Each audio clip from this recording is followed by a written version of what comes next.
ఈ రోజుల్లో చాలా విచారం అనిపిస్తూ ఉందండి. దేవుని సేవకులు చెప్తుంటే లోబడిన వారు చాలామంది కనపడుతున్నారు.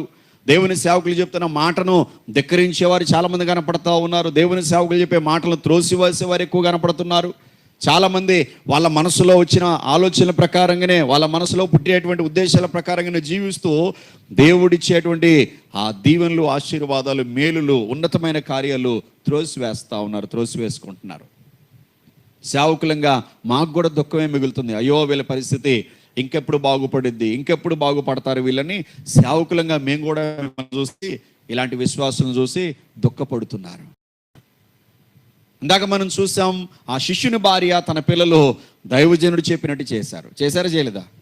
తద్వారా వారు మేలులు చూశారు, అద్భుతమైన కార్యాలు అనుభవించారు, ఉన్నతమైన కార్యాలు వాళ్ళు అనుభవించారు. అప్పుల నుంచి వారు విడుదల పొందారు. తర్వాత ఇక్కడ సారెపతు విధవరాలు కూడా దేవుని సేవకుడు ఏదైతే చెప్పాడు, అమ్మా నువ్వు వెళ్ళి ఫస్ట్ అప్ప చేసుకుని నాకు ఇవ్వు, తర్వాత నీ పరిస్థితి అంతా దేవుడే చూసుకుంటాడు అని చెప్తే ఆవిడ ఆ ప్రకారంగానే చేసిందండి.